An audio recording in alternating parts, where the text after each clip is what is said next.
So, welcome to our first Boots on the Ground podcast. So, we have our first guest here, Marcus. It's a pleasure to have you here, Marcus. Thank you so much. I appreciate it. I've been looking forward to this.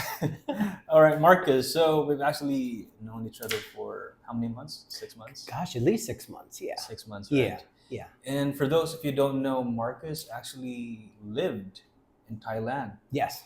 Lived in Thailand for Almost 2.5 years, 2 years, 4 months. Prior to that, obviously U.S. citizen. So yeah. And was that your first Southeast Asian experience? Yes, definitely. Did the move from the United States to Thailand, and wasn't completely happy. Something was missing for me personally. And then I started researching the Philippines, and it's funny because living in the United States, I had a lot of Filipino friends, and they always recommended, "Hey, go to the Philippines. Go to the Philippines." Were they all nurses? The stereotype? Actually, with the VA, yeah. Actually, all of them are. They're all nurses, and doctors are my doctors are Filipino. Yeah, it's pretty funny. The stereotype is accurate. Yeah, and then of course, I was in Vegas for 6 years. Were you already retired at that time? I was semi-retired. Semi-retired. Yeah. I was forced. I had an injury back in 2017, surgery in 2018, major back surgery, and kind of forced to quit that job and then figure out what you want to do.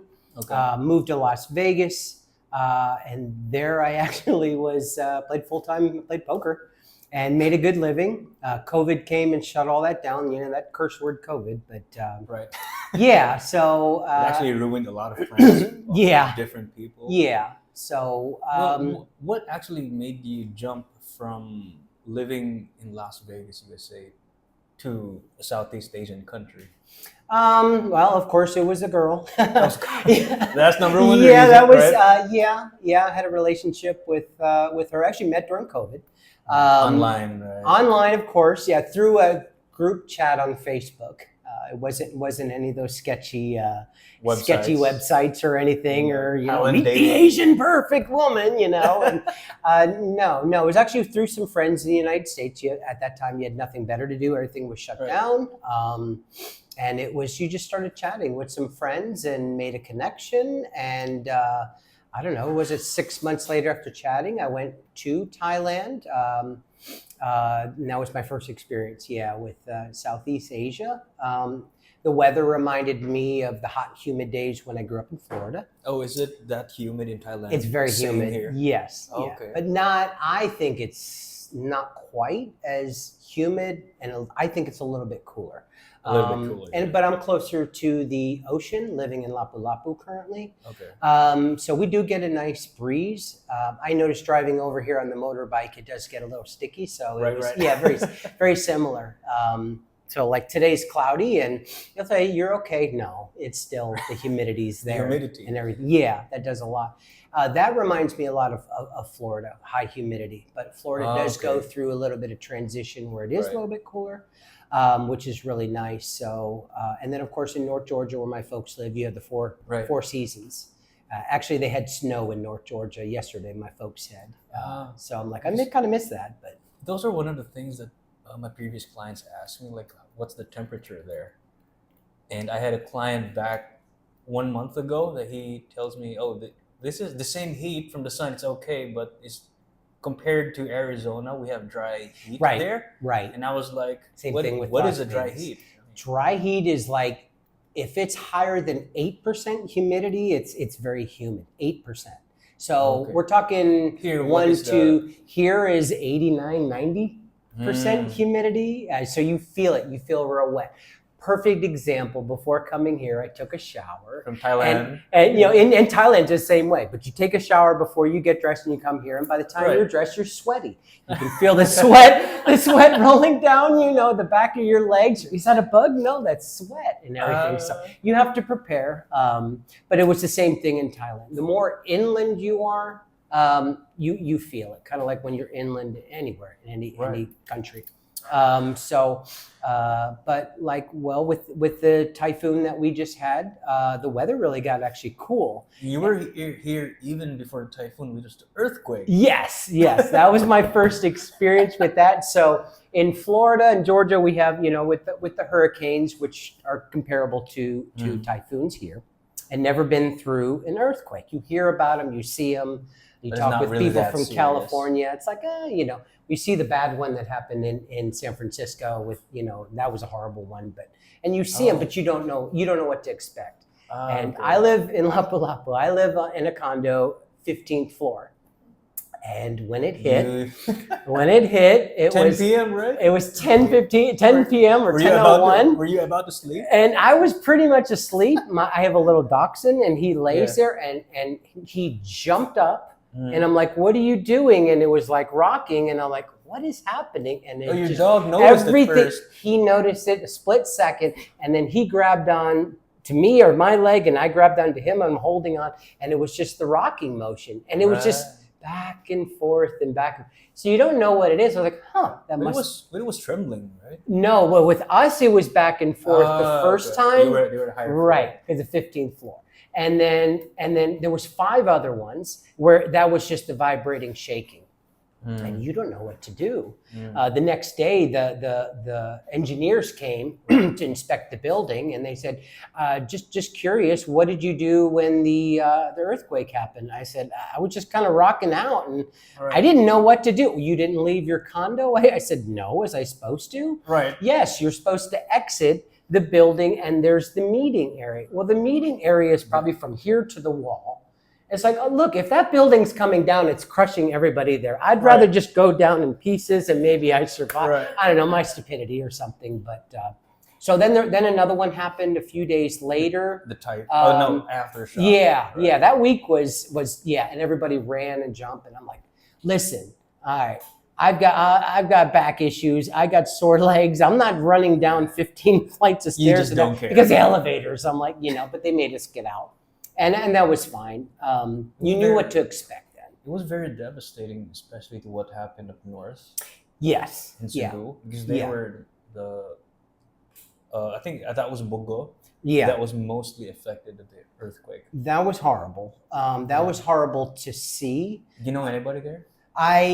Friends have family members there. I know with Expat, who did my SRRV, they had a food drive, supply drive, donation drive, right? And then they drove it up there, and I just thought that was amazing.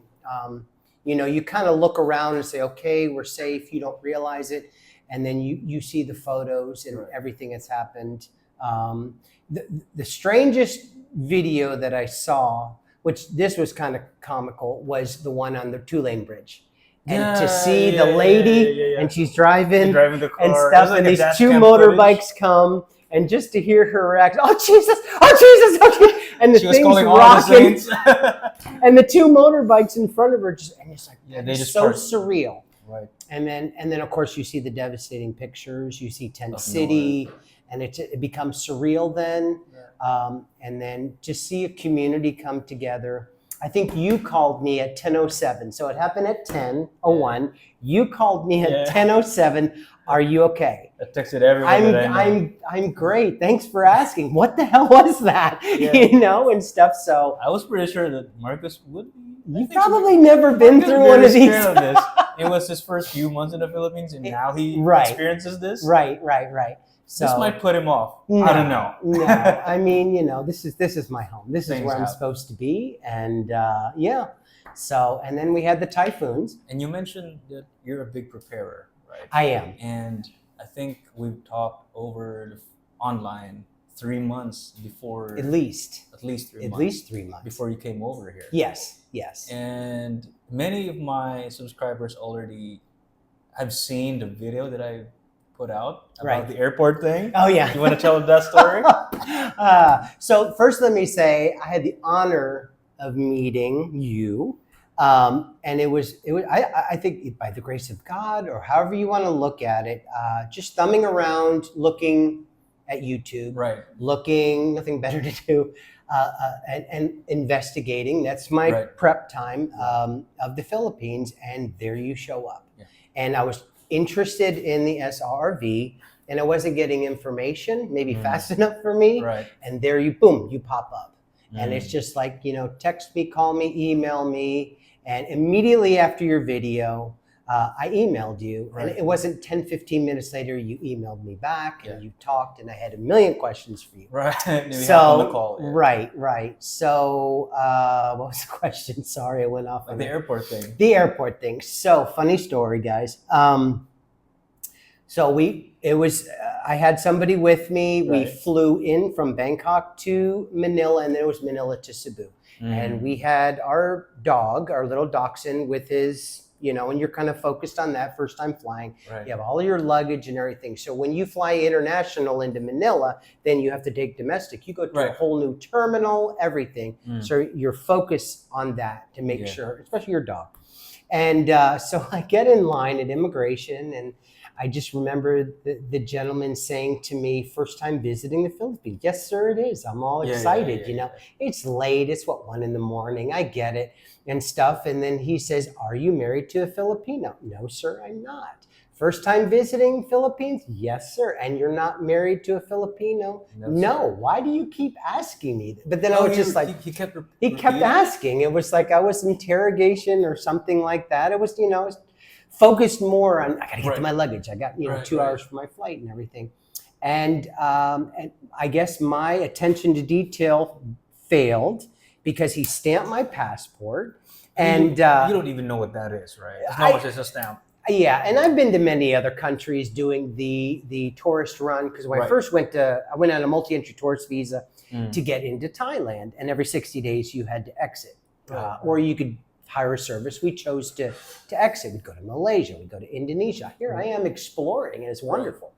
And that was very easy, and it was never questioned. Stamp, go. I got a ton of stamps in my passport. I've seen that, So I look at it and I say, okay, I say triangle, boom, put it in here. Now my focus is to get my dog, get my luggage. And you're cleared. Cleared, everything. So thanks to you, thanks to Sheila and Expat, it's just, okay, this is the plan. Right. I got here, arrived here. The plan was to go ahead and re-up another 29 days, because you get the 30 and then now extend it. And so I go to immigration at Gmall. And you have all the people, hey, I can do this, I can do that. No, I'm focused, I'm prepared. Kerwin, you trained me correctly. You told me exactly what to do. I focused. So I get up there. You know what to expect when you get there. Right. It was hot. It was like, God, there's no aircon and stuff. I'm never coming to this immigration again. And then, okay, I get it. And they're like, okay, I would like to do an extension. I've had my money and stuff. I'm sorry, sir, we can't extend for you. What? What are you talking about? I can't extend for you. You have a 1 year stamp in your. I said, what the hell does that mean? It was a tourist visa. I come. And then they said, you need to talk with our supervisor. I said, I don't understand what's going on. So I went to the back. I went in front of the supervisor, and I was just baffled. And he kind of interrogated me a little bit. You should know what the stamp is, and you should do that. I was like, I still don't even know. What the hell's going on? And they pointed out the 2 letters that was on the bottom. Yeah. And it was like a triangle stamp. Right. And I'm like, okay, what does that mean? BB, what? What? He goes, you're married to a Filipina. I said, why do you all keep asking me that? Right. No. So funny story. So I, thank God, I immediately call you. I immediately call Sheila. What do I do? And that was our only hiccup with the SRRV. But it's a learning lesson. And no matter how you prepare, some things will just come up. Yeah. And I remember you telling me, things will pop up, things will happen. Don't get, we're laid back here, and that's fine. And that's the attitude I came in with. Right. I set forth a goal. This is what I'm going to do. This is where I want to be, and I'm here, and I did it, and it's amazing. And even with a little bit of delay, thanks to you, thanks to Sheila, we were able to resolve the issue. Didn't have to do anything. Yeah, the process. You didn't have to go to Manila. I didn't even have to go because my passport was in Manila, and they changed it, and then immediately And I think it delayed it maybe 2 extra 2 or 3 weeks. weeks. Yeah, which is fine. It was nothing. We had to extend one more time. No big deal. Sheila handled that too. Right. It was very simple. I think just to give context for everyone, when you, as a foreigner, travel to the Philippines with your Filipino spouse, you'll be given a 1-year visa-free stay instead of 30. Yeah. So what happened at the airport with Marcus is that he was given a 1-year visa-free stay because they thought who you're with is a Filipino. Yeah. Right? And then I started bucking the system. I'm like, hey, Kevin, I don't have to extend. I got a 1-year extension. Yeah. Can I still get my SRRV? Right. No, we need to correct it. It's like, damn, okay, that's fine. Yeah, we don't need to wait for the We last don't minute. need- Right? Yeah. Although you can get it for 1 year, you don't need to wait for the last minute. Yeah. Yeah. So learning lesson, attention to detail. And it's funny that I didn't, but I think my focus was on other stuff. But let's be honest. Everybody raise their hand now. Who checks their passport that it gets stamped? No, you're excited. Right. You put it in your pocket, secure it, and go. And now I will. And one of the things that I've noted, especially for the people here in the Philippines, is they think that you should know the process. Yeah. Even though if it's your first time, Yeah. you should know this. Then Yeah. You shouldn't have done that. And when you posted that, when you did the thing, I saw you got a couple people just kind of ripped a little bit. Oh, this, that, blah, blah, blah. And I'm like, when you're doing it and I'm reading the comments and I'm like, tell me you look at you're probably in the U.S. stuck in the basement of your mom's house. You never traveled. You don't even have a passport. I would imagine. And I'm sure. But I did have to laugh. I had to laugh about that. And it's fine. But honestly. That's the thing that I deal with almost every day. Like when I put out content. Yeah. And there will be random people just commenting negative stuff. Yeah. And you'll see them happen all the I time. hate that. Everything that I watch. I mean, you could have the nicest person singing, hallelujah or something, and they'll, you were off on the second verse. There's always some. Looking for. Yeah. So, and even when I was looking what areas to go, I knew not Manila. I didn't want to do Manila. How did you find Cebu? Okay, so thanks to Chad Foster. Chad Foster. He was the first one that popped up, and very positive, and he knew his area. He knew his stuff. And he also very rides friendly. motorbikes, right? Yes. So, and it was different areas, and it's like, okay, he was kind of I don't want to say guinea pig, but he just would stay. I would go here, I would go there, taking mental notes. Testing out. Right. So he said, and Manila, I already knew Manila. Air quality is not that great. Way too busy. It was really intimidating looking at it, and I didn't want the BGC. Even though it's beautiful, it looks like you're walking in New York City. It's like a perfect place for you. It is, and I think, and that's enticing. But I like where I live now. There's 3 condos, 1 being built. It's nice. It has the nice amenities, perfect for me. But when you go out the gate, it's real Philippines. Does that make sense? Right. That's the real Philippines. It's no sidewalks. It's 3-wheelers. It's beep beep. It's school over here. It's people just cutting you off. Organized chaos. Which I liked it. Which that's the driving here. We'll talk about that some other time. But it's real. You smell the barbecue. You have the real foods. You have the, Robinson. It feels.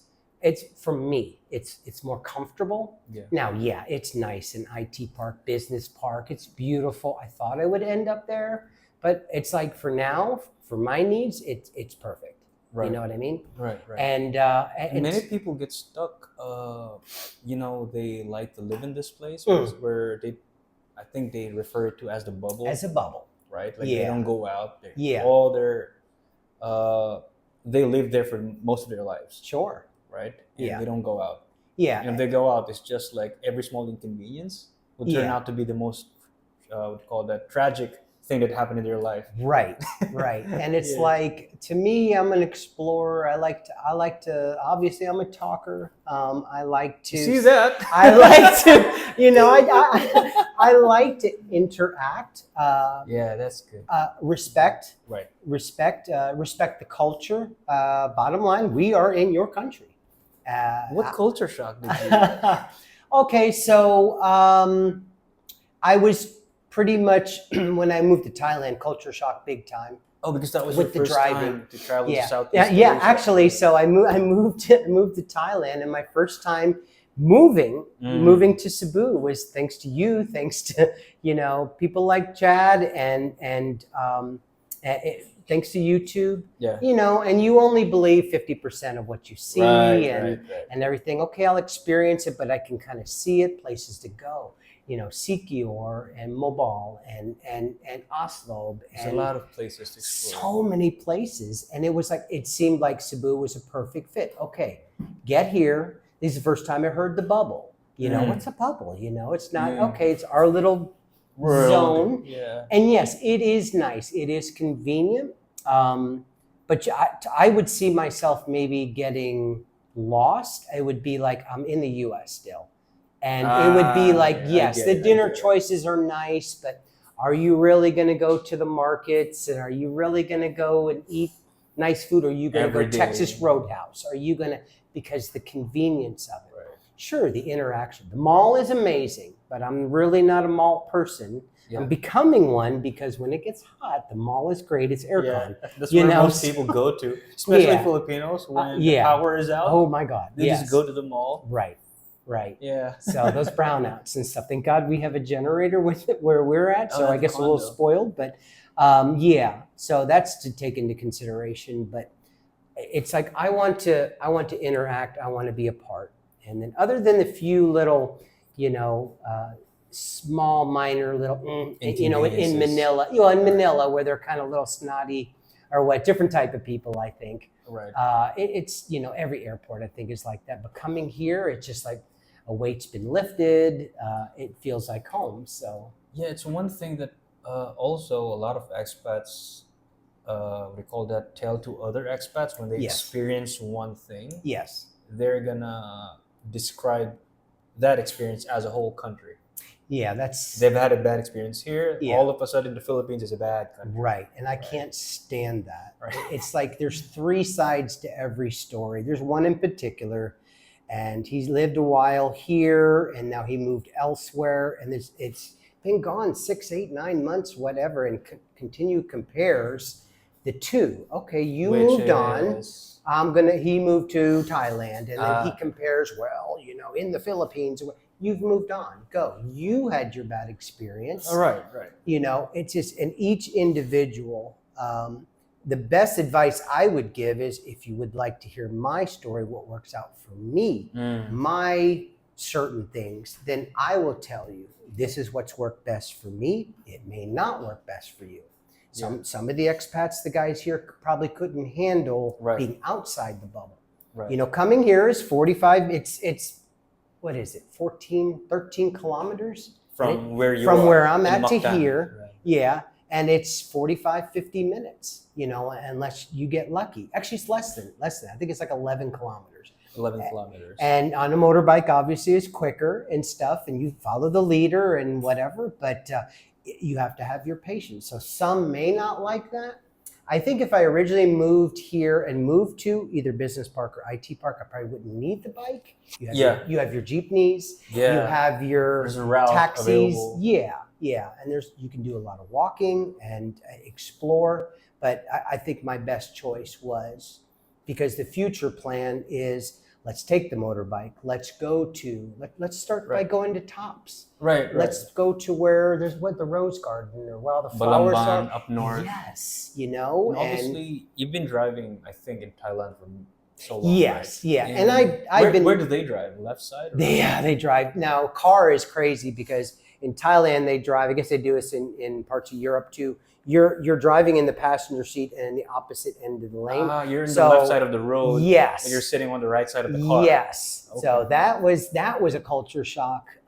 That's one. Yeah. The way they drive, all of a sudden they'll stop traffic in the middle of a highway and they'll do a license check or something. The checkpoint. Yeah. Or a truck will do a U-turn and it was just that culture shock. The having the cows graze in the center medium with grass, they're hooked with a little line and they're in the middle and you swear that, oh my God, a cow is going to hit out. Or in the South, they have a lot of cows. They walk the cows like you'd walk your dog. Okay. And I was like, okay, that's kind of interesting. But it's just stray dogs. Yeah. Crossing the road. They have a lot of dogs. You call them gangs. They all kind of, they're different here. They seem to be friendlier, smaller dogs, I would say. But they do have a dog problem. Right. Harsh. And they're sickly. So it's kind of like, you've really got to be careful with that. Yeah. If you're in a expat community like I was when I was living, they will try, tourist police, they will remove the rabies infested dogs because the expats are complaining about that, which I liked, but you're never going to change it in a country. It's one of those problems that you can fix. Thailand, I mean, amazing food. I love my experience, but man, this is just home here. It really is.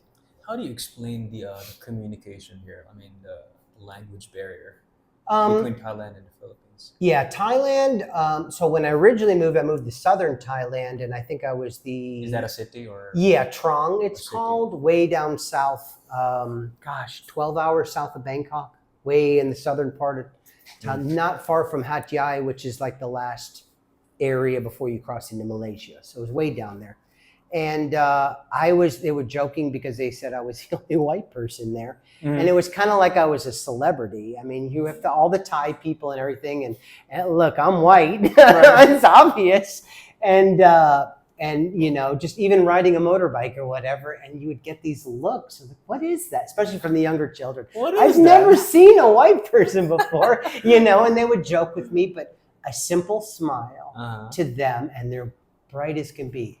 And then you become known the longer you're there. So they would always wave. You become a character. Right. And then, I got really, really close with a family, and they had a little football player, and he would play like travel soccer or football, I guess they call it. And it just with the team, and it was just going and cheering them on. That was a wonderful experience. And that I really enjoyed, but nobody spoke English. Really? Nobody, not very time? Few. And Bangkok is different.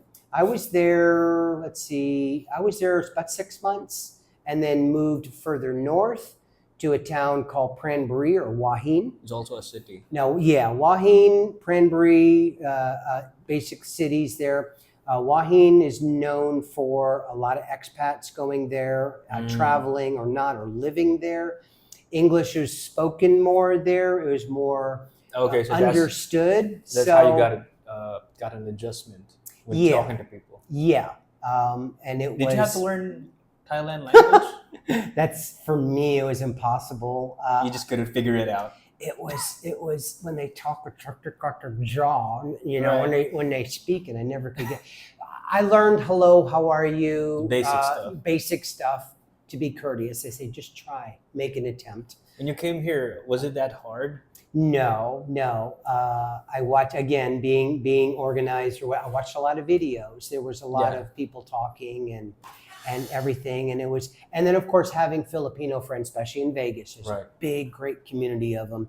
I kind of knew. I'd hear the accents, and sometimes you have to pay attention because you all talk so fast. And especially, I haven't even. It's hard for me to, the difference between Tagalog and Tagalog. Yeah. Oh, that's the two. Like when we're in Manila, I was like, I don't recognize any of those. But now, since being here a little over 4 months, I'm recognizing picking up some words. Yes. I found out by accident that numbers and days of the week are Spanish. Right. And I'm like, I was with a friend. We were at New Star, and he was playing roulette. Okay. And of course, we had a drink or two and stuff like that. So he hit 22, and I said, 22! And everybody, Messiah. And I said, what do you mean? I said, let me see. Today is Wednesday, miércoles. Yes, know. And I'm like, seriously? So I know some. It was something just to kind of joke around and stuff. And Cebu is actually heavily influenced by Spanish. Yes. It's a colonized here. Yeah, and it's Cebuano? Cebuano. With Cebuano, it's a dialect also, which I can imagine it's more like, similar to like English when we have maybe the Southerners and the Northerners. It's similar, but the different, I don't know. You know, I know they had that. God, they had 3 different ones. So they had 4 different types of Thai language. You had Isan, which depending was north, on where you are, right, and how they spoke. Bangkok was kind of neutral because you have a lot of transplants, but the way you say certain things with tones and south is different. So they can tell where they're exactly from by just the way they talk. Okay. So coming here, I felt very comfortable, very welcoming.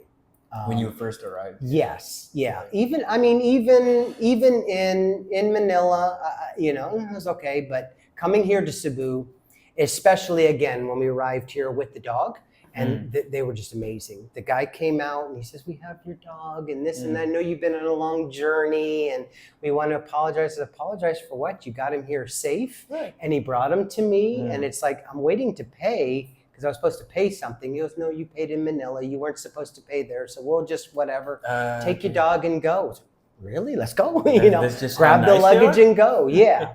So I didn't listen to the prep for taking the cab. So be careful with that when you come. Yeah, at the airport. Yeah, I knew which cab to take, but they will bombard you. Right. Hey, hello, sir. The moment you get out the airport. Yeah. Well, before you even get there, they're with these like, "Oh, you want to go here or you want to go there?" And granted, I had a lot of luggage and I had a big carrier and a dog. So I paid a little bit more than what I was supposed to.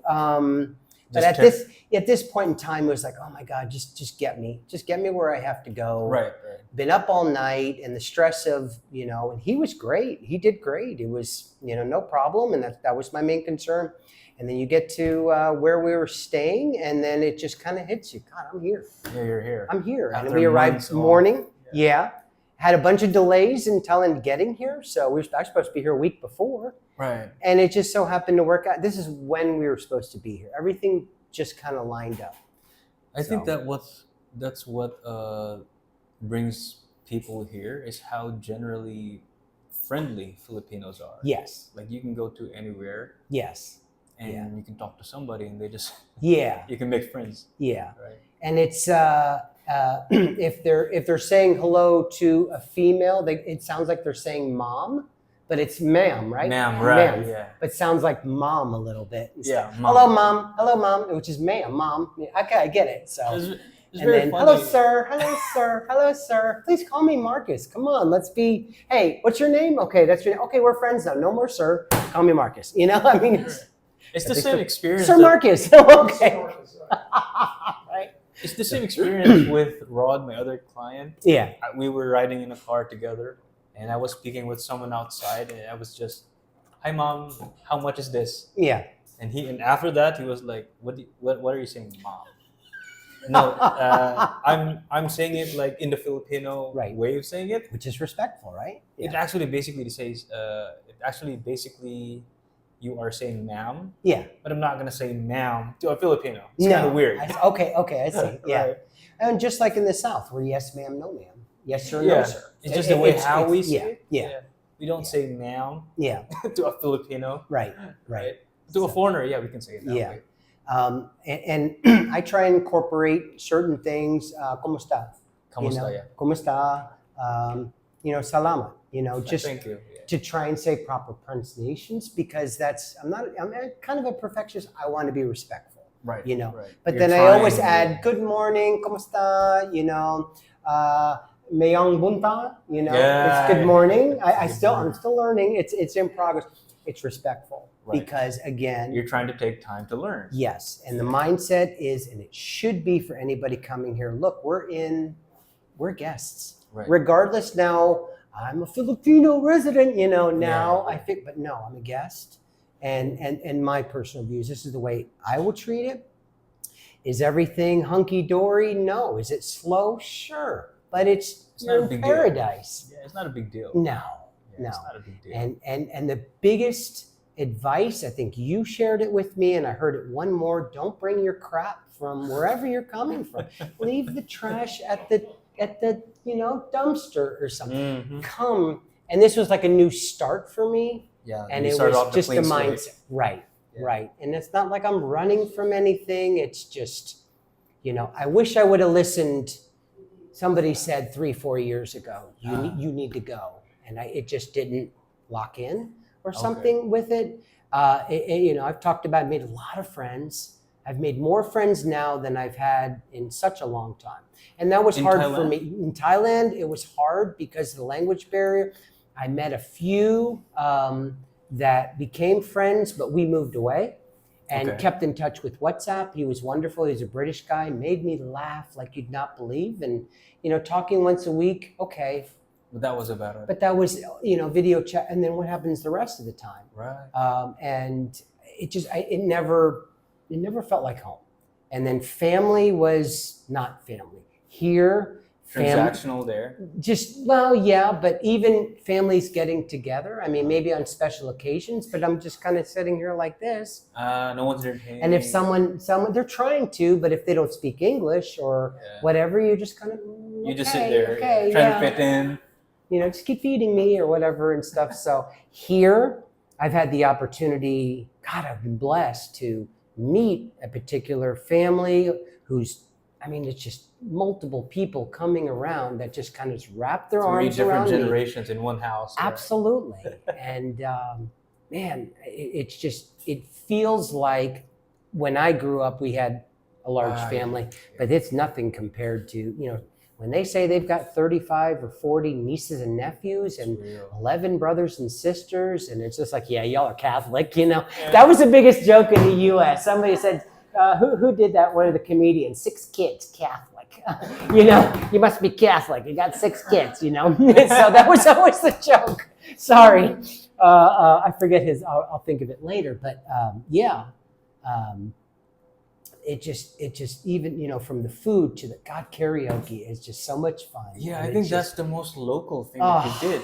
All right. And I hear it every night. There's a sorry just down the road. And you can buy beer and just sit. It's like a little picnic table, and boom, here comes the karaoke, singing and stuff. And you can get cheap beer, and you can just sing to your heart's delight. And there could be no occasion, right? Yeah, it could be a random Tuesday. It would, yes, And then the other thing that cracks me up, and God, I wish I had the recording of this guy.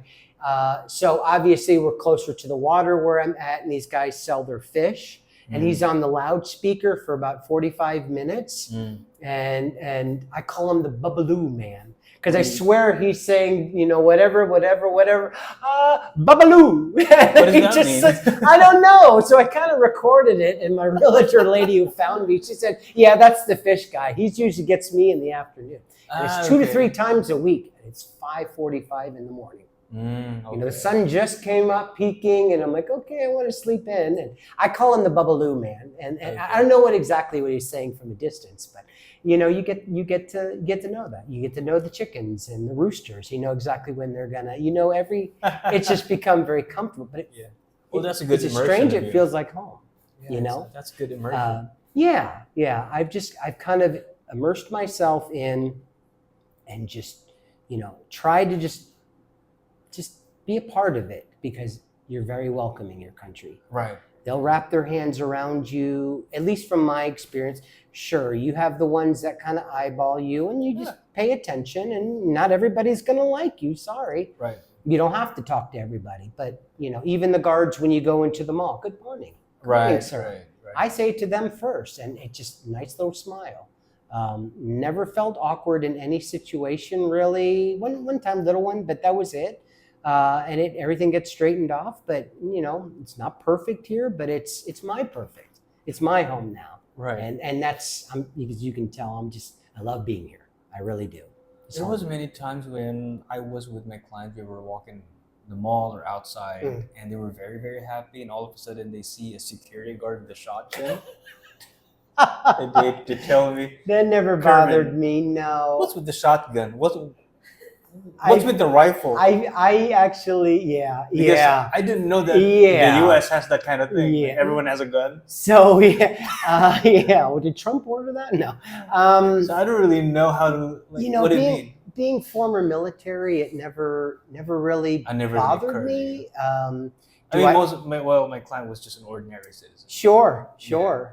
In a way, and they're kind of at the edge of the bubble. really. I think when you come into IT Park, like where we stayed was Grand Residence, Right. and you had to cross whatever road that was. It was a busy road. Oh, there was And like then- a bridge or something. Well, you had to cross, and you come in by, Oh, the other side The of back- IT yeah, Park. yeah.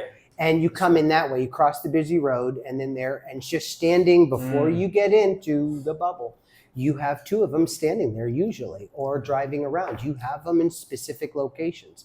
You go to New Star, they're there on the busy nights, Right.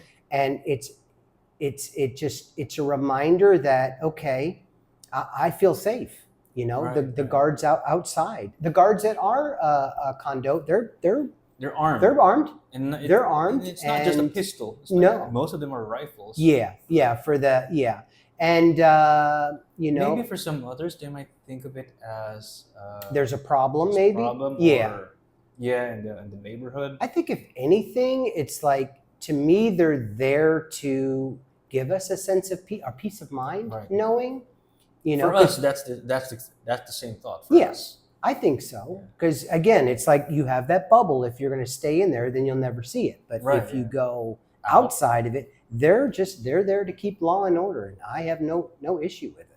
I really don't. I've never felt unsafe. There's many places where I could. Yeah, I don't put myself in that situation. Yeah, you've been to many places, not just in Mactan, right? You've been to different places. Right. Yeah, and it's just, you know, So you obviously see the difference between living Yes. here yeah. or living there. When you go outside the gates of mine, it's like you're in the Philippines. It's like you walk out and there's no fancy sidewalks. There's no And, fancy and sidewalks. it right? floods, you know, and it takes a while, and people are real there. It's the real bread makers. It's the real rotisserie chicken, or the fish, or the fresh Rotisserie vegetables. chicken. Yeah. You're We in. call Oh it what? yeah. Do you remember what rotisserie is in the Philippines? No. You know what we call it? Oh, what do you call it? Lechon manok. Oh yeah. You see that outside? That's right. Every corner you go to, you see one. Yes, and you smell it, and it's Right. just amazing, and it's just, you know. You said culture shock. Finding milk that's warm. Milk? That like milk for. I like cereal, guys.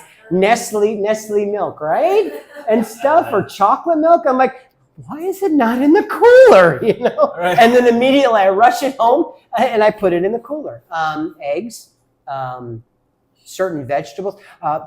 The biggest one was fresh meat. Fresh meat, butchered recently, and it's there. Right. And then you have the fancy little fans, the makeshift with the fans, plastic so that the turning bugs around. don't get them and stuff.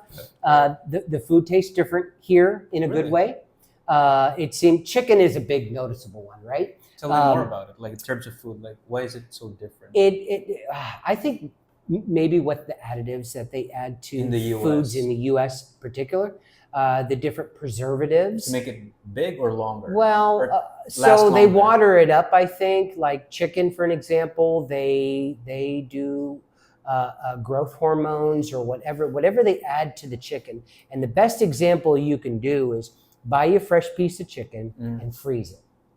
And then when you thaw it out, what happens to it? Is there a lot of water, or is there a little? If there's little water, then there's nothing. That's the way I have found. But I go by taste. Taste itself. It looks just the same when I thaw it out or what have you. I usually buy in bulk, so I like to prepare meals or whatever, and then it's very easy to do. Taste-wise, right? It tastes different. The chicken, especially. You can really see The the pork is difference. yeah, I can. The pork And the is what? amazing. Hot dog. Hot dogs. Dogs are chewy and they're smushy here. They don't have the not real beef hot dogs. Right. I did I found. once ate at a 7-Eleven. Oh There yeah. was like a hot dog. What do you call that? A sandwich or Yeah. It's just hot dog. yeah, it's called. And he was like, "No, I'm not gonna eat the whole I thing." did. Hot dogs have the consistency of Vienna sausages. Yeah, of course. Yeah. Oh, yeah, I'm not a yeah. fan or spam, Exactly. and they love Yeah, spam just- here. Oh my We god. love spam. Oh my god. Back in the U.S., the hot dogs are The skin, right? they're big pieces of beef. Yeah. And you bite into it, it bites back. Yeah. Ah. It's packed It's solid. not that It's soft. the wrapping. It's the wrapping over Oh, it, and then you grill it, and then it's more of like solid. Yeah, it's not mushy. I did find in like what I call the breakfast sausages, where they're red, And they're amazing. Now they have that little bite. It's like smaller sausages. You see them all over because you go into a grocery store and you have 10,000 options of different hot dogs. And I found chips. Somebody said, "Okay, go get some Filipino chips." And I said, "Okay, no problem." And I think they were kidding with me. What did they buy? Testing me. No, there's 10,000 options for chips. There's every different flavor, and there's rows and rows and aisles of Filipino chips. I'm like, which one am I supposed to get? And they're standing behind me filming, laughing because I'm like this. Which one do I grab? There's not just nacho cheese or sour cream and onion and cheddar. No barbecue. No, there's every flavor in the world. And then you don't know, and I don't want to disappoint. And then they laugh and send me on a wild goose chase or whatever. But yeah, I'll let you know about that sausage because I fell in love with it. And I said, what would go good with this?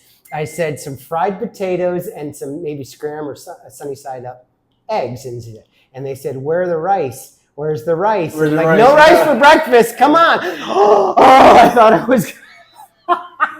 I mean, guys. It's like a blasphemy if you don't have a rice. Oh, my Lord. Rice. I've been rice on. Yeah. You've been eating rice in Thailand.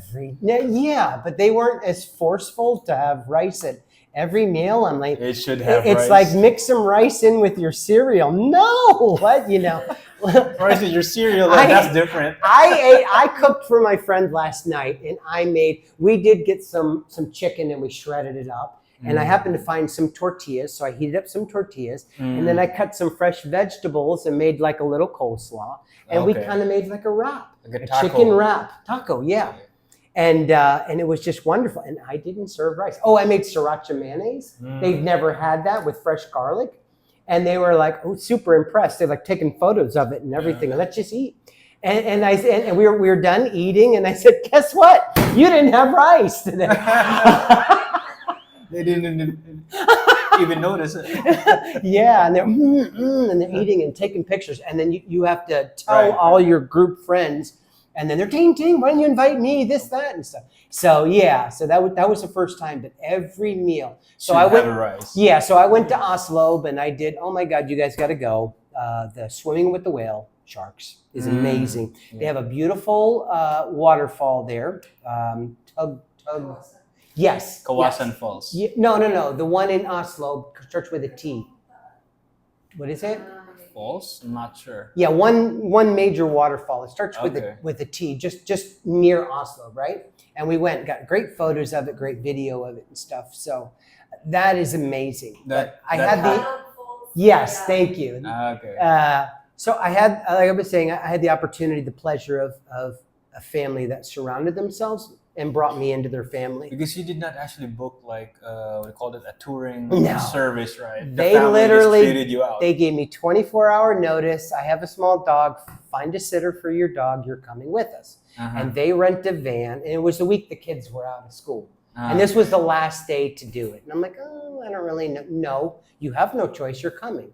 So sure enough, 7:30 in the morning, they pull up in a van and it's packed and they've got food and everything. Everything's packed. Hello, Marcos. They call him Marcus Ernest. They call him Marcos Ernesto. And I get the VIP seat, and we're just doing karaoke, and they have everything and chips, pork rinds and everything, and they had it was just amazing. Everything is there. Yeah, and they took me down there, and it was just what an experience, and it was just. Thank God we have a million pictures. And they said, this is just trip one. We do this all the time. And it's like, okay, with everybody, and it ended up being like literally like 60 people. And they all were related somehow. And I think I told you the story. I told Carl. It's like, they all tell you their name. They're sweet. They introduce you, and you are their guest. Forget it. There's no way. I'm so bad with names, and I'm just like, okay. So I say the next time I come down, I'm gonna bring, hello, my name is, and you all gonna have stickers and like write your name. Tag. Yeah, to be respectful. So they did nicknames, like one of my friend's sister works for Landers, so she's known as Landers. The other one, the first thing she gave me was a halo halo. Never had a halo halo. It was freaking amazing. You never knew. So she's halo halo. So they're different nicknames. You're gonna put names. Halo halo, and there was halo, and it's our little joke. You have your own endearment. Yes, yeah.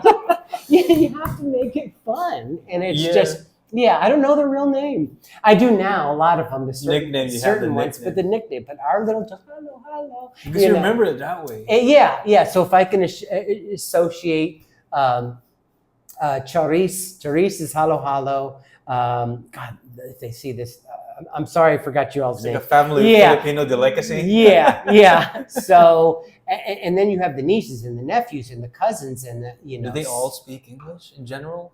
Pretty much, with the exception of Nana, who was like the oldest of the family. That was her house that we met. Of course, yeah. She tried, and but she understand what you're saying, right? She did, and she would, She just couldn't respond to you back. Right, but she understood, and of course, when they cook, everybody's in the house cooking and everything. And if you guys ever want to be a guest of honor, go to a Filipinos fiesta, I guess you call it, right? And you be the guest of honor, and then we'll talk, because when you go and you're the guest of honor, you eat first. And there's no utensils, gang. And try to rice was the biggest thing. I could not get it. No, you don't do it like that. No, you just. So finally, I just cup it and pow, and rice, and that's how you do it. And everybody, but you have to eat first.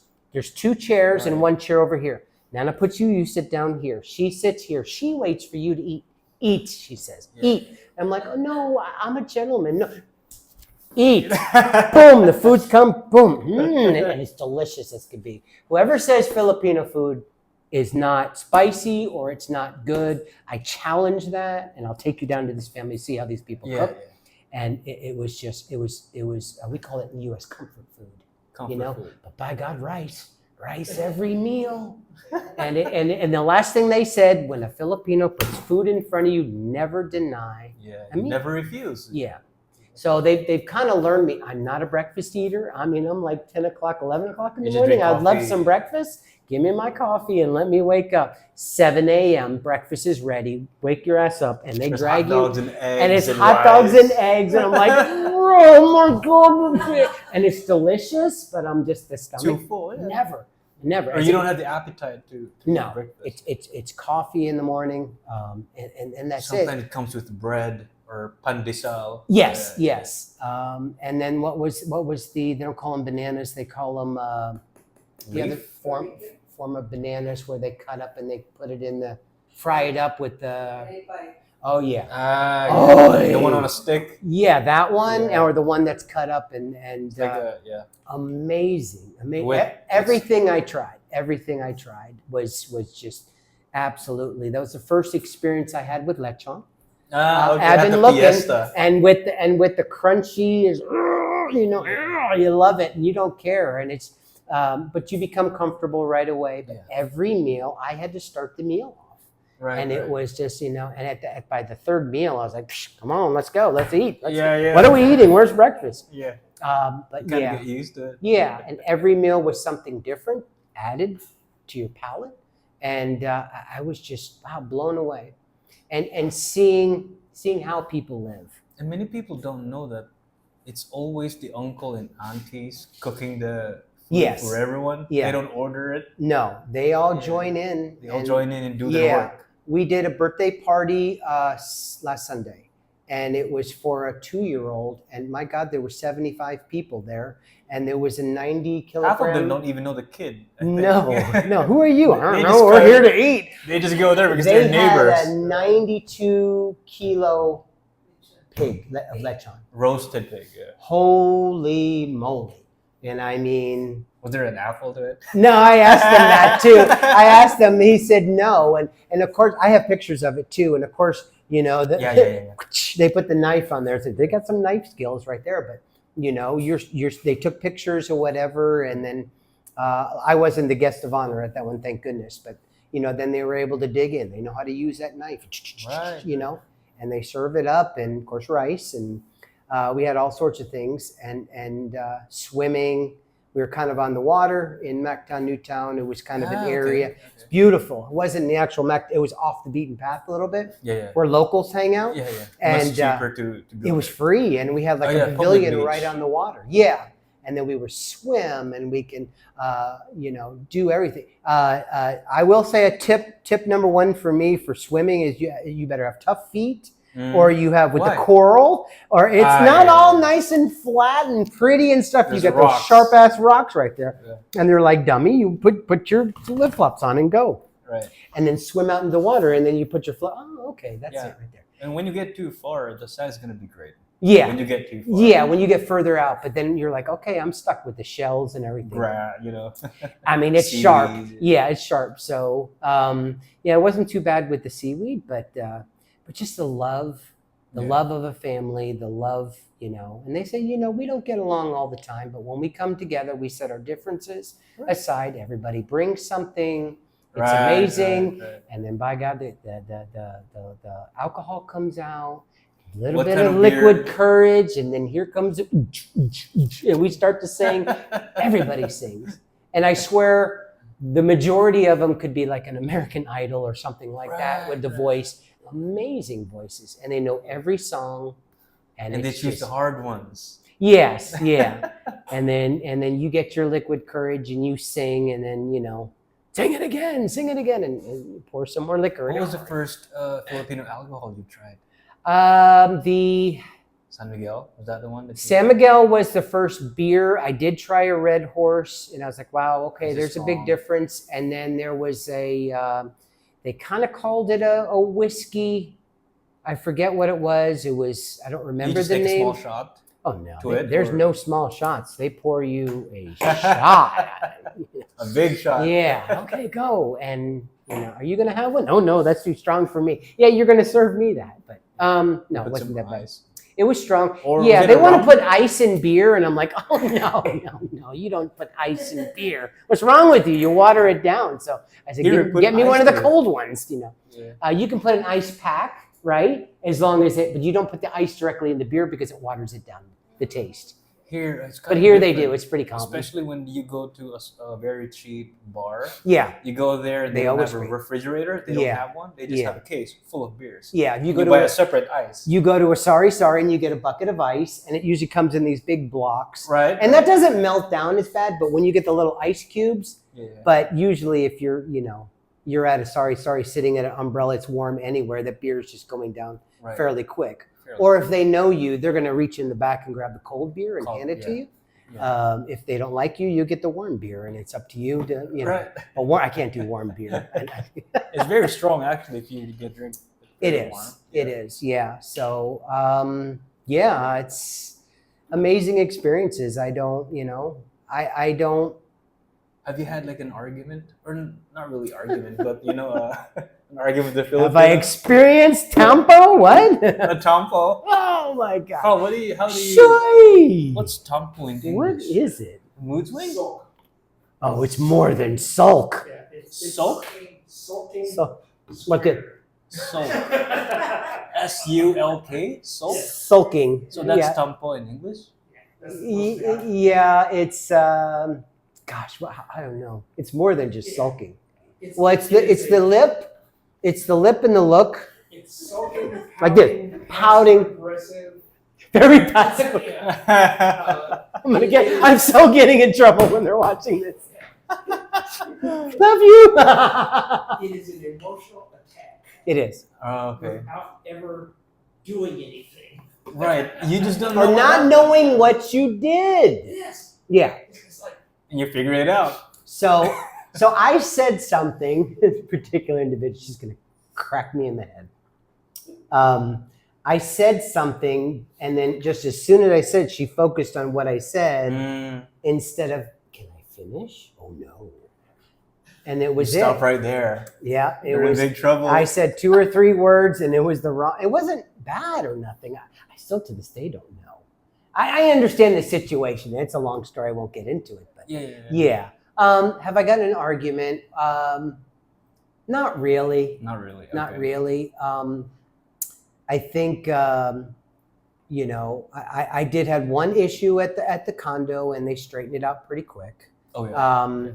Which was fine. I can't come across as I'm a foreigner and I'm not. Again, you have to have the respect and everything like that.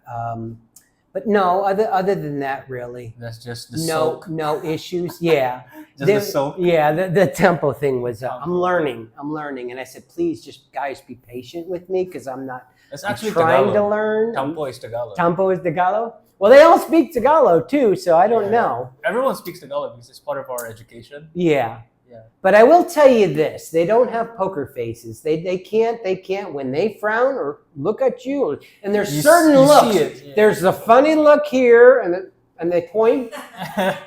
Using their lips. Where are we going? To the left or the right?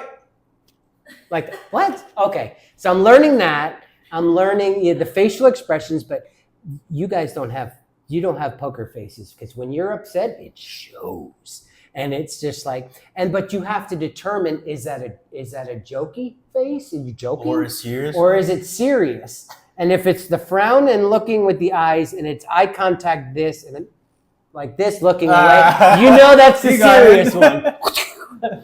So yeah. But yeah, there's some tampo. Yeah, I mean it's not bad.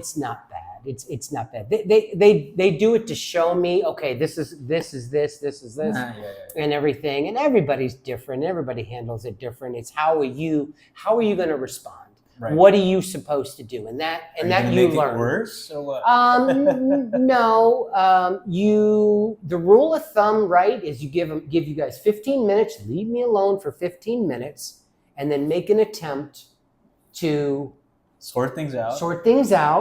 Show them that you're sorry, even though you may not understand, and then once things calm down and it's past, then you're able to talk about it if they're willing to talk, and help me understand is the what approach I take, is help me understand, and then usually but if the rules change. Now it's different if you guys tampo, or if you're crying. Oh yeah. If something happened, you're crying. It's a different time frame, right. And I'm still trying to, whatever. It's okay. Do you know that Filipinos are shy to speak in English if there's another Filipino with them? I've heard that because of grammar. Yeah. How they talk. Yeah, I understand perfectly. Right. So there's really no problem between a Filipino and a foreigner speaking to each other.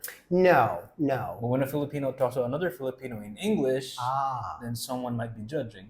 Really? Yeah. Okay. Yeah, I heard that there's a lot of there's a lot of gossipers and which is in my condo area, and a lot of like you said. So it's And you've met a lot of Karen versions here in the Philippines. I have met a few. What's the name? Yeah, Karen, Brenda. I don't know. What do we call Karens here? Oh yeah, you told me this. Shoot, I call it the Marites. Yeah, Marites. Yeah, that's the English version. Marites. Yeah, I have to remember that one.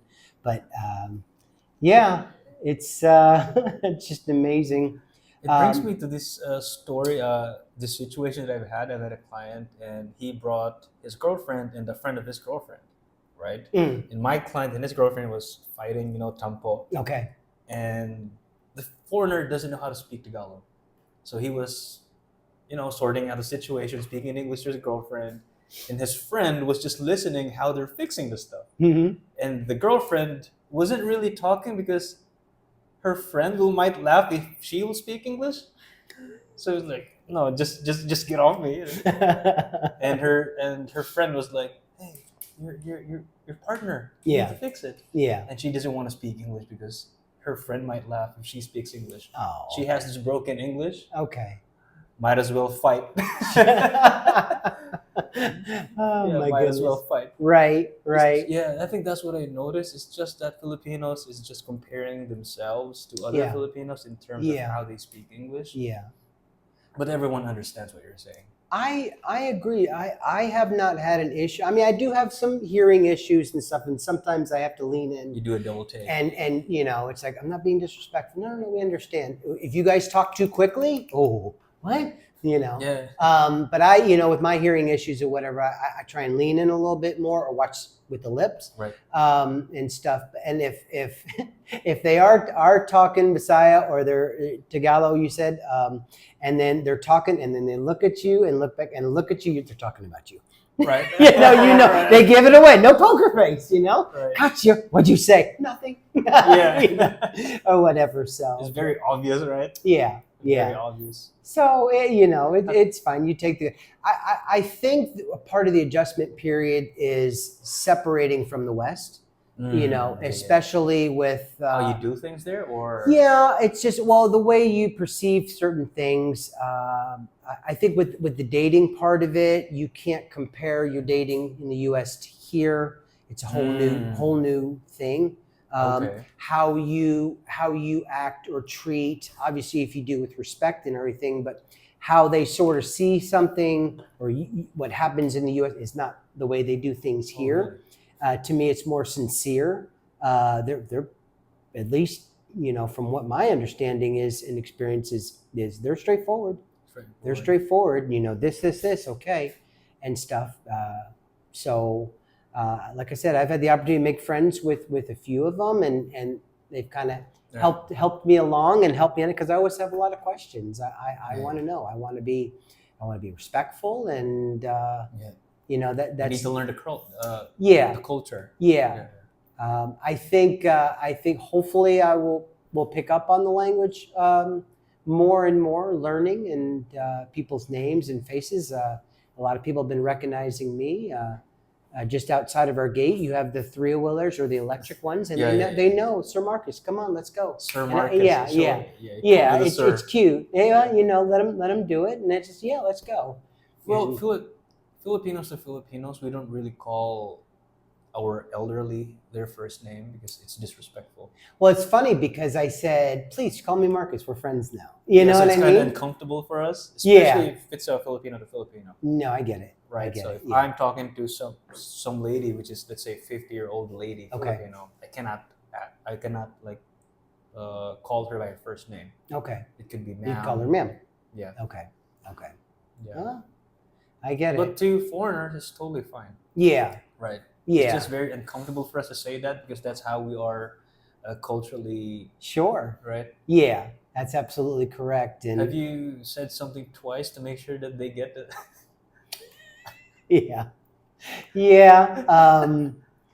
Just to make sure. Did I say that correctly? Did I just learning simple good morning to Mayong Bunta, and it's just I wanted to get the pronunciation right. It's funny how some say it. You have to say Mayong, right? If you say so, Mayong Bunta. Yeah.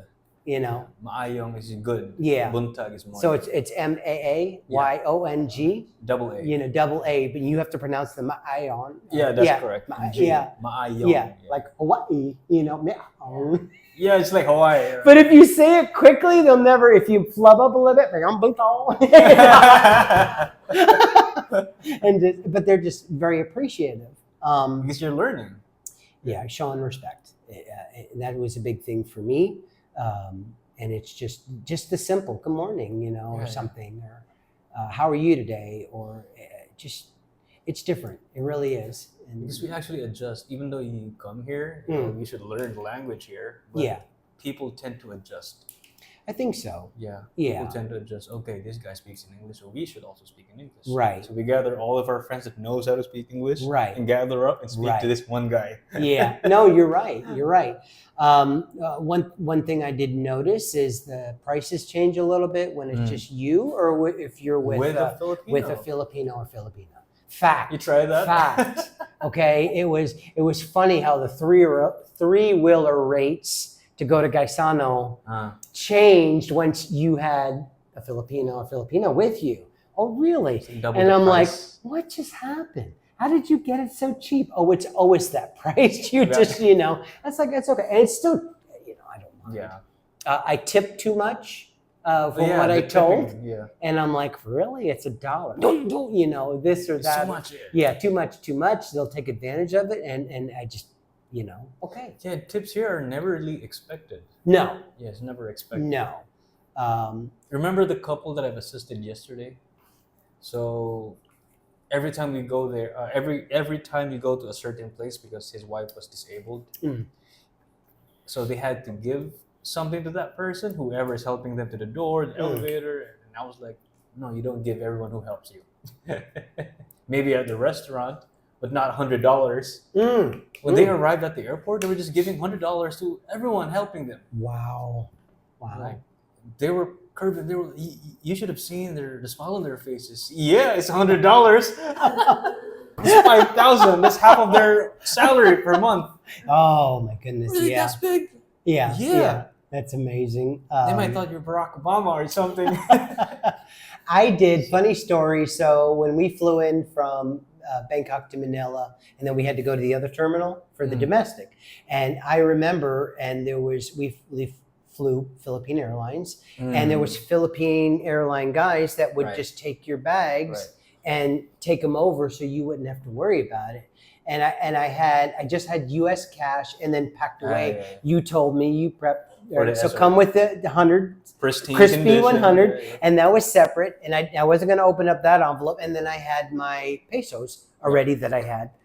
And I look in my wallet and I'm saying there would be a better chance for me to make sure my luggage gets there, by tipping them. And I had like 2 20s.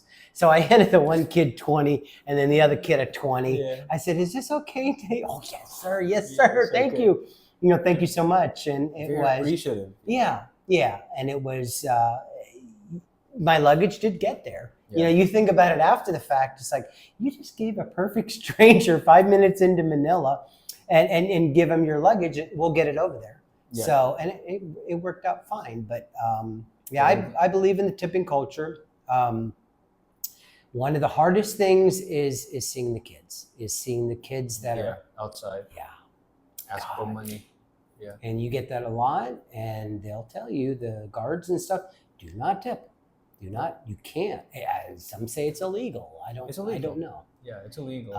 It breaks your heart. The worst was a lady, and carrying the kid, and the kid had the same look, like a little sad China doll. And every time, I don't know why the taxi always stopped at that one location. It was the same lady, and my heart was breaking.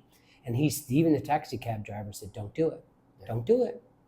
And I'm like, okay, just put the shade down. Yeah, just ignore breaks your heart. She ended up on Facebook like a month later, and she was part of a group that was set there. Yeah. So most of the time they are in the stoplights or the because that's where cars stop and they just knock on doors. And by us, it's where I'm at, right, going up the stairs to Gasano. They're there. They're the same ones. Same ones. And again, when you're by yourself, they'll they're not rude or nothing. Oh, please, whatever.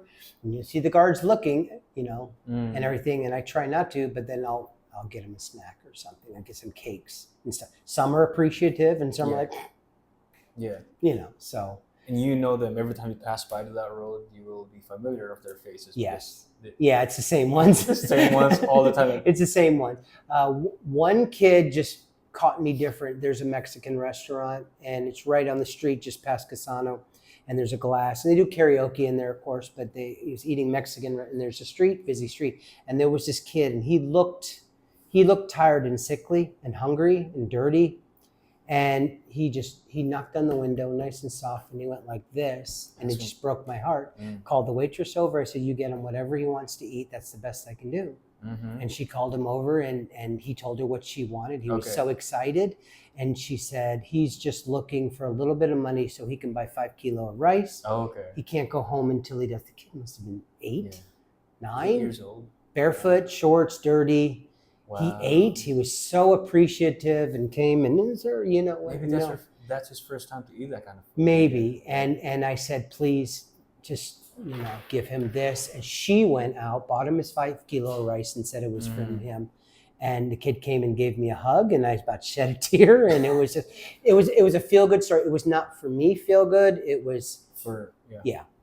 So I think, and you're going to experience that here. And it's just, some people give and some people don't. And, but when it's children, it's hard. It really You see that all the time when you're driving, right? Yeah. Yeah. You drive a motorcycle. Yeah, the same with motorbike Carl. with- Tell me about driving here. Oy. Oy is another word I'm learning. Tell me Becoming about Filipino. Okay. So when you got it easily. I'm experienced motorbike rider. I drove in Thailand. It's a different kind of animal there. It's a little bit more organized.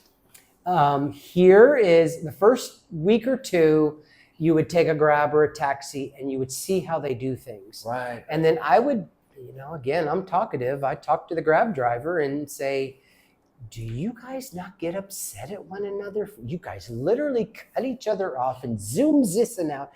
And, and I'm noticing quick little beep, beep, just to let you know it's there. In Thailand, it's rude. You better not beep at somebody. Really? Yeah, those fighting words if you beep. Because they don't just beep, beep, So, okay, so that I had to get used to. And then I would ask. And then coming over from Lapu-Lapu to the island here, or come over here from the island, they have the 2-lane bridge, right. And they ride up along the side, and the curb is up pretty high. Yeah. And I'm like, I could never do that. I would have to stay behind a car, and oh God, I can never drive a car here. And it was just, but after about 2 weeks and talking to a couple of drivers, and it's, you finally get your motorbike and you go riding, and you start to get a little bold. Don't get too, my shit don't stink sort of deal. Sorry, but you follow them, and it's like, it's an experience. It really is. Like people just cut you off, and if they go first, then okay, she wins. So the funny thing is I'm used to allowing space in between, and if you leave just this much room, they'll put 2 more bikes right in there, and they'll crowd you or this, and you feel all. As long as they see an opportunity to get in, they will get in. Yeah, they have to get that much further. They'll stick that nose right in there, or it's you drive safe. I've taken a few chances that I shouldn't. Follow the leader is basically somebody. I think Britt gave advice. I just get in and I'll follow the leader, and you just go. Some of them will take a left turn and it says no left turn. And Oh, everybody can do it. One time I got busted. I'll be honest with you. I'm fixing to tell you. What did you do? I was leaving IT Park, and you're making that left-hand turn under the fancy the bridge that's all painted green and everything. Right. So there's an LTO or a traffic enforcer sitting up underneath. So I'm way back. Right. And I'm seeing, and traffic's not going, and I'm in the left lane, and everybody starts to move over. It looks as if there's a broke down truck. Right. Well, 3 more motorbikes just come flying on the other side of the yellow. And I said, I'm going. Follow the leader. And I get in, and sure enough, he was broke down. Right. But we all went in oncoming traffic, barely, straddled the line. And we passed, and I was 4 out of 5 bikes that were doing it. And you can see traffic enforcer. He's just looking at me. He's waiting. 1, 2, 3, 4. Bing. You. Right here. And you were the last one. Yeah. And then the other kid behind me pulled in. He says, no, go. You go. And me, stay. And I was there. Was it because you're white or what? I was 45 minutes there, and he was going over everything. And I believe I still was on my 90 days. I don't know. Maybe I wasn't. Did he give you a ticket? He did not. And I said, sir, I was following the other guys. Just because the other guys did doesn't mean, it's one of those things, really. I said, but you got to understand, you didn't see there was a broke down. He goes, that does not excuse it. You do not cross the yellow line. Okay. You know what? You're correct. He was correct. I broke the law. And all I'm doing, I'm sitting there, I was like, oh my God, how am I going to explain this to Kevin? I have my first ticket, and I don't even have my Filipino motorcycle license yet, and I'm just sort of like this. and there's homeless guys back there behind him, and he says, he never pulled out the book. He was checking everything. I had my passport, and I saw that I had a motorcycle endorsement on my license, and I explained. And as a matter of fact, it was just before my SRRV was approved. It was the day that Sheila said, congratulations, you're approved. It was that day. And I showed him everything. He went over, he checked the bike. Of course, the bike's brand new and all. Got the registration. Read the registration. I had to pull it out. Everything looked fine. And he was, he says, I get it. I couldn't, see far, but I said, no, I was in the wrong. And I just, and I was. You just admit it. Yeah. So I don't go over that. That's the out of bounds, I guess. I don't go into oncoming traffic. Even, but before, I would do it with everybody. Everybody was doing it, I'm going to do it. Yeah. Everybody jumps off a building. Are you going to jump off? I was like, man, God, back to my childhood. So, yeah. So, yeah, I'm comfortable driving the bike, but there are some uncomfortable situations when you get in traffic. And like you said, everybody's just inching forward and hitting that spot. But then when you go, I call it organized chaos, because that's Everyone exactly just what where it to is. go. They just do it. I mean, when you go from 3 lanes to 1 coming over from Lapu-Lapu over the bridge, and the sidewalk, and there's 10 rows of motorbikes coming, and they just kind of intertwine and go. Even the people walking will get stuck in traffic. Yes, yeah. So, but the thing here, the traffic is predictable, I would say. It is. You learn when to and when not to. When to go which and when route not to go to. Yes, right. Yes. I've taken the CCLEX. I go the back way. If I go to New Star, that's nice. Yeah. But those roads, I've driven a heavy truck. I've driven an 18-wheeler before. I get past them regardless. I don't care. Get past them quickly, especially the container trucks. Right. They've fallen off or the wheel has bumped. They're using retread tires. So that's always been a mentality of mine. So the driving is doable. It's not for the faint of heart. Right. I would not come and suggest driving in the city if you've never have. But other than that, and then to each his own, really. Right. There's an accident and a death every day here in Cebu. Somewhere. Is the unfortunate part of it. A lot of it is with speed, I think. So just avoid fighting with each other at the road. Yeah, and that's the thing. The funny thing about it is it looks massive chaos, and you would figure cutting off or this or the beep beep or whatever, and you think there would be road rage, and they're just not. Yeah. Everybody's just happy. One little hint, especially during the day, I'm finding out when you come to a traffic light, try and find either a truck that blocks the sun, or you hang way back over here under the shade tree. And then another thing is if you're up against a curb, they put their foot up against the curb and everything, and just to kind of relax a little bit. Have some coin. In your pocket, because when you're at a traffic light, somebody's going to have something, whether it be water. That's the big one. Yeah. Or towel. Anything. Yeah. They sell anything and everything. And of course you have the little guy with the ukulele. It's beautiful. One guy breaks my heart every time. He's blind. Obviously he's blind. And she's walking him, and he sings so beautifully. He's going to have the coins with you. Yeah, I've donated to him. I have to. Come on. He sings really, really nice. The kids always come with the towels. You get the cheap towels. So, yeah. All in all, I like driving. I really do. Always be prepared for a rainstorm. Yeah. Know where you're going. Know where you can park and where you can't.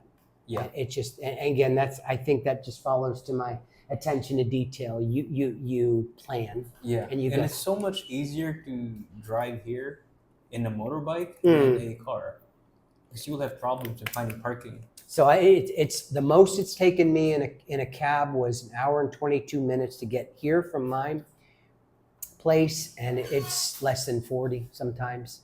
And it's just the same way, and even with the shortcuts, because you can zoom in and out and stuff. So nothing is really predictable, but then as far as the way people drive, but I guess you kind of get used to knowing when they're going to do something. The worst is not just the slow drivers coming. So you have motorized 3-wheelers, you have battery operated, which are a little bit slower. You have the looks like little handicap ones that are going slow. You have the bicyclists. And and then you have the guys riding the bicycle who just they zoom in and out in traffic, and you zoom past them, and you come to this traffic light. Here comes the guy. It's nice and easy. You don't need to rush. They'll pull out. They won't look left. They're turning right, and they're just they go. And don't care. Yeah, look. I know that you're supposed to beep beep. Let them know you're there. So you can't get startled when you get beeped at. The long aggressive beep is either a foreigner. Or that's I'm driving a pickup truck with my BF Goodrich tires. I know exactly who it is. Tinted windows. I know who you are. You live in my condo. He gave a long beep. It's just that was like unnecessary. Like I'm here, especially big if they're on the right. Yeah. And he was actually in the wrong. He was slowing up traffic. And he beeped at something. It wasn't at me, but it was next to me where I could hear it. What? And I know who he was, but. The long beep is aggressive, means I'm angry. Aggressive. And I'm like, it just doesn't short two happen. beeps. Hey, I'm here. Beep beep. Beep beep beep beep beep beep beep beep beep. This. And it's like I said, it's organized chaos. And it just seems to work when they blend in traffic. The first time I went to, I guess, the old part of Cebu where it has the circle area. Oh, where down by Horizon in where. Fuente. That, oh my goodness. Thank God we did that in a cab when we were doing the SRRV with Sheila. We went down there to do our that cabbie driver, he was like up on two wheels. He was just guiding. No stoplight I was like, there. dude, you need to be in NASCAR because there's no stoplight there. You just need to find where you will go. And it's just like a rotating motion of everybody coming in from 5 directions or whatever. It just works. Went on my first jeepney ride. You went on your first Jeep? You went? You were in a jeepney? Heck yeah, man. There was like 9, there was 11 of us. And we were just coming back from the November 1st. You go to the cemetery? Cemetery. Yeah, very interesting. So we were coming back and I said, you know what? We were walking a little bit and I said, I've never had a jeepney ride. I would like to experience that. And they took me on. There was like 11 of us and it cost less than 100 pesos. And we went like 20 minutes down the road. 20 peso, I guess? It was, for all of us together. It was so let me pay and stuff. I'm expecting 400 or 500 and the guy goes, 87 pesos? What, for all of us? Really? I was like, here, just take the 100, dude. Come on. I told him too, I want to thank you, driver, because this is my first jeepney ride. I can see him, just get off my bus. I don't make money unless no. But yeah, it was an experience. And that's what everyday Filipinos you see that. You see that. Yeah, we get spoiled. We're in the aircon, right in the cab or whatever. Oh, it's hot. Turn up the AC. And they're all dressed nice or whatever. And they go there with their full uniform. Full uniforms or they whatever. Just go holding up the jeepney. Holding on. Stuffed in there like sardines, I'm telling you. I mean, how do you get out? I mean, it's just like, Excuse me? And it is hard to get in and out. I'm like, oh God, okay. I didn't Sometimes if it's very full and there are 2 vacant seats, people will scooch up to the back. Yes, they always you will have to go to the front. You have to go to the front and trip over the feet coming, and then you have to do it on the way back or whatever. Right, so that's what they do. It was evening time that night, and it wasn't necessarily hot, but doing it during the daytime. It's an experience. It's an experience. It's an experience. Yeah. So let's see. What else have I experienced? Jeepney, you tried that? Jeepney, I've tried that. I've done the taxi driver. You should have went to Sheila's party. Mm-hmm. He could be the one singing there because they had a karaoke. Did they? Yeah. Have to have that liquid. I don't know. It's becoming very, very easy now to actually do it. Just grab the mic. It just, I don't know. There's so many beautiful voices that sing. I just, want to kick back and enjoy. But I would. I'll do it. No big. It'll happen eventually. No problem. Well, now that you've got your SRRV, what's the next plan for Marcus from Gosh, you're gonna explore the different. Yeah, so I have the motorbike. I got to work on my license, which I got to get with you on the best way to do that. And then I would love to travel. Start with shorter runs. And it's just, I did a 1-year long-term lease in my condo. Same condo? Yeah. Okay. The Royal Ocean Crest, and I really enjoy the area. I would love bigger. Is that a studio unit? It's kind of with a separated walls. They call it a one bedroom. Yeah, but wink wink, it's studio with just knock the false wall down. You can call it studio with a wall. Studio with a It's wall. a 1 bedroom. Wall and a door. It's a 1 bedroom. Okay, yeah. The price is different. Yeah, no, actually it was good. I got a really good deal. Actually. Okay. Really good owner. She actually lives in Las Vegas. She's a realtor there. And that's the same one that you've been renting? Yeah. She owns 4 condos there. And the funny story is where I used to live in Henderson or Las Vegas area, she lived a half a mile away and never knew it. But and that she owned it. So she's been great. Her husband's been great. I treat the place like it's mine or what have you. If there's any issues, we had a couple cracks with the, with the earthquake or what have you, and to get everything fixed and keep it clean and everything. And they always early with the rent, and they ask for post-dated checks because that's what. No, luckily I've got thanks to you, with the RCBC bank account. Love that bank, very secure, and she also has RCBC. No, it went up perfect. And it was actually perfect, yeah. The way everything has just fallen in place, from sending you the first email, seeing you on YouTube, sending you the first email to who you introduced me to, Next Expat, to Sheila, to the crew there. I can't say enough of how grateful, and if one little hiccup, which was really nothing. Small inconvenience. Yeah. It doesn't define the country as a whole. No, the country itself, no. And you, thank goodness you guys listen to Kev. I'm telling you, man, he will guide you. This is how it's going to be. And then it should be no surprises.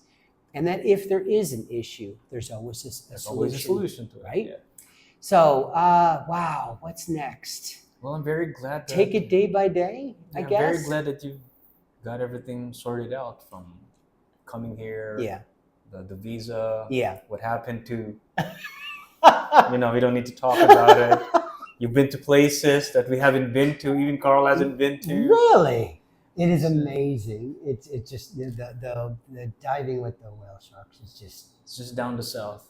There's a lot of things to explore here in Cebu. Yeah. And Cebu, if you take a look at the map, is very small. Yes. Right? Yeah.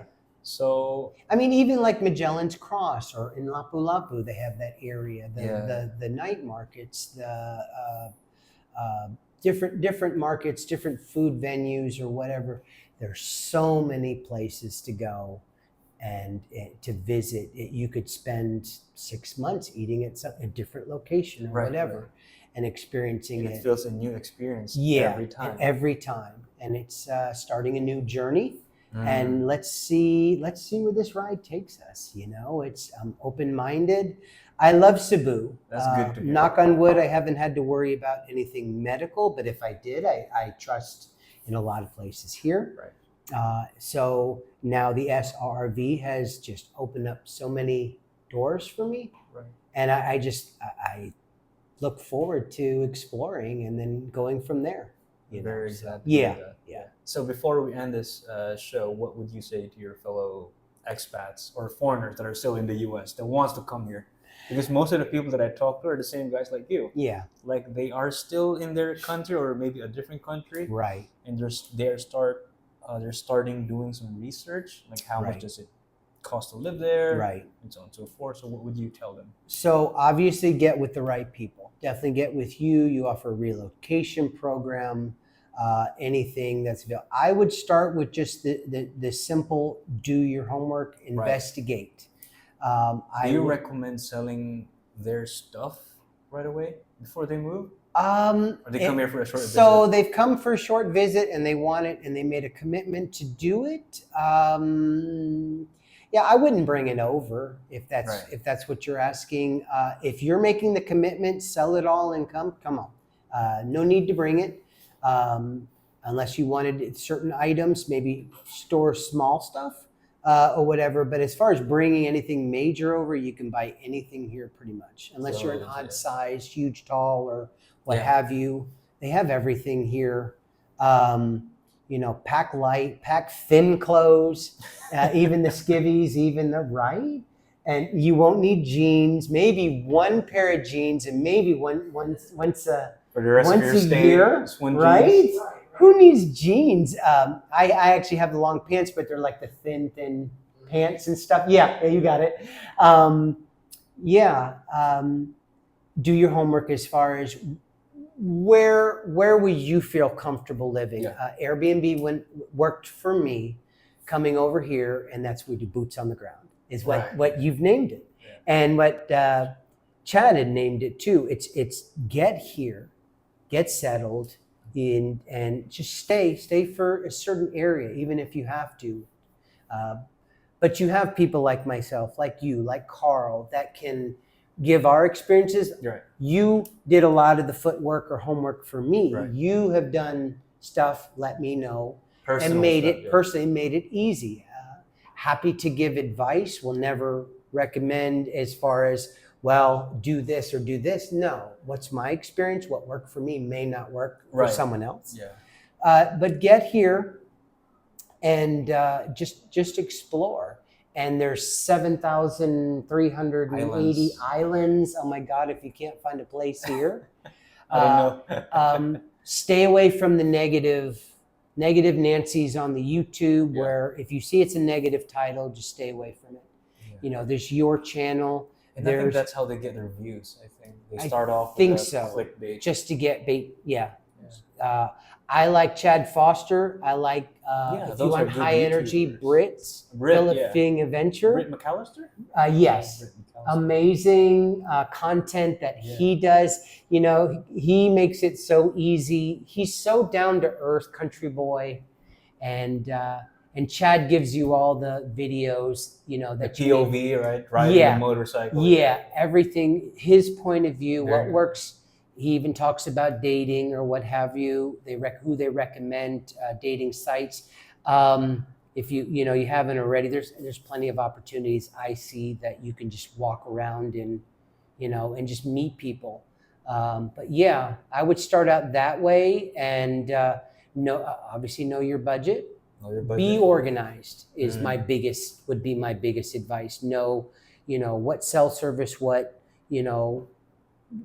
where do you want to live? What type of place you want to live? Right. How are you going to get your money from the U.S. to here? And there's so many ways you can do it. It's a perfect fit. And you're saying it's doable, right? It's doable. It's not impossible. No, it's not impossible. And I've set forth a budget, and I don't even come close to what I have. I enjoy cooking, but sometimes it's actually cheaper to go out and, you get 6 pieces of chicken for 99 pesos, Right. Good food.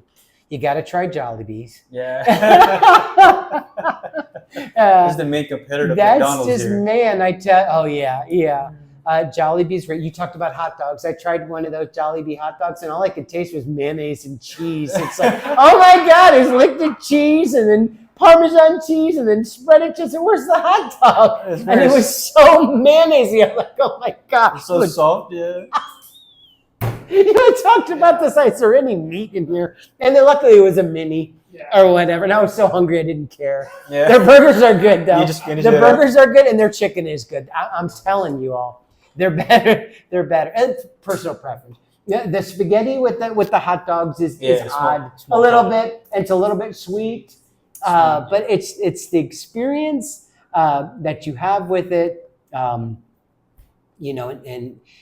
get with the right people. Surround yourself with positive people. Start off with you. Start off with Carl. Meet friends. It may sound bad. I don't want to be around a ton of foreigners. I want to be more with the locals. Yeah. Of course you're going to have, a buddy or whatever. Yeah. One of my best friends, Mika, he's Turkish, but he's born and raised in Germany. But and not we every day. And we click, you know what I mean? And it's like, you're coming over here, I would say, to experience the culture, experience the people. And if you are what you make it, you know what I mean? Yeah. If it's kind of like you come with the negative self, Yep. then I think it's going to carry over. Yeah. Instead, It's gonna pull you back into that. right?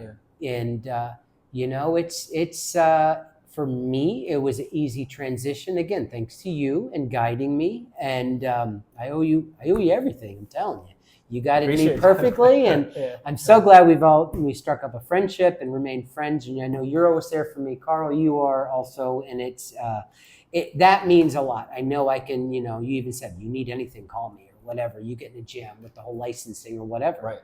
So yeah. Everything started with just one email. Right? It just one YouTube video. Popped up, and you were so professional and quiet. And I was just like, okay, you know, that's amazing information. You answered every question. I think you were in your car doing the video. The one video. Yeah. That was the very first video. Was that your first one? Very first video. And I was wearing a tank top. Yes. Yeah, and I was you just were in your waiting for her. car. Yeah. I was waiting for her to get off work. Okay. Yeah, I still have 2 hours.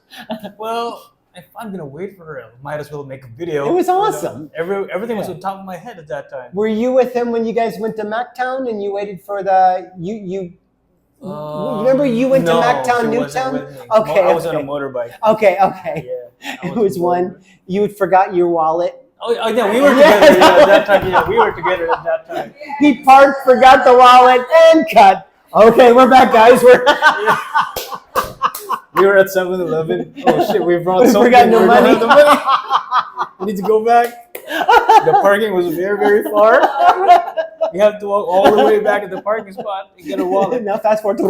Okay, we're back. Yeah.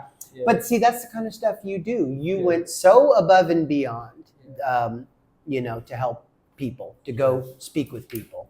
It's just, you're amazing. You're amazing. And the people that you've introduced have established that core and stuff. Yeah. Well, thank you so much for your time. My pleasure. Anytime. This was a lot of fun. Yeah. We have to get some sound effect. Yeah, we have some pizzas over here. Yes. Cold pizza. It's awesome. Well, let's wrap this video up. Thank you so much again, Marcus. Thank you, my friend. You're awesome. Pleasure to meet you. Thank you so much. My Carl, pleasure. Marge. So see you guys in the Bye-bye. next podcast. Take care. Bye-bye.